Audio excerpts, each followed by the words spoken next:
Welcome to your comprehensive interactive study breakdown on ratio, proportion, and rates of change.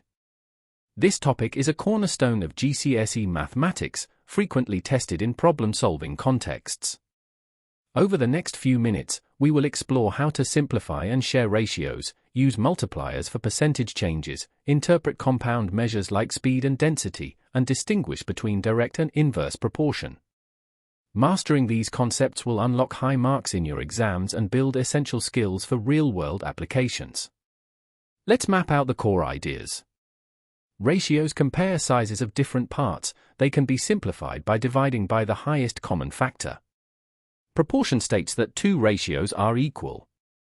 The multiplier method lets you handle percentage changes in one step. For example, a 20% increase is a multiplier of 1.20.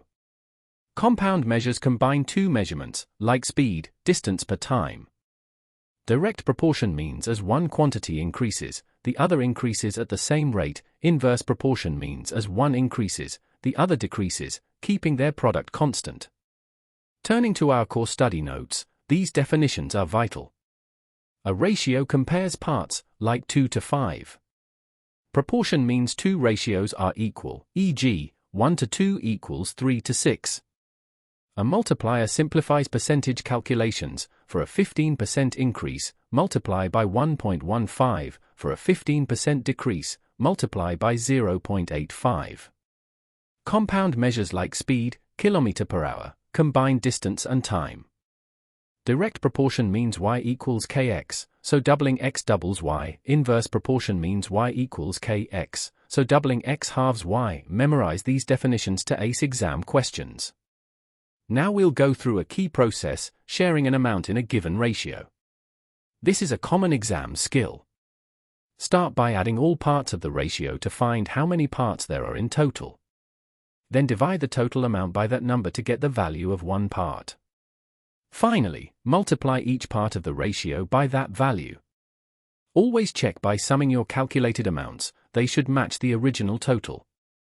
For example, to share £350 in the ratio 2 to 5, you add 2 plus 5 is equal to 7 parts. Each part is £50, so the shares are £100 and £250.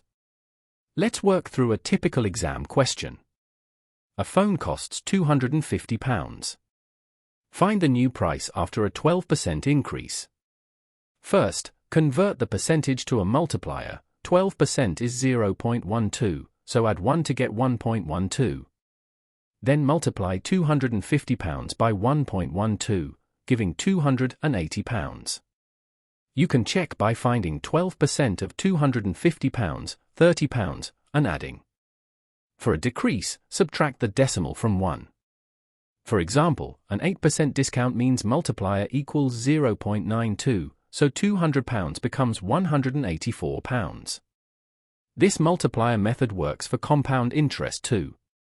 Watch out for these common mistakes. First, always simplify ratios to lowest terms using the highest common factor, otherwise you may lose marks.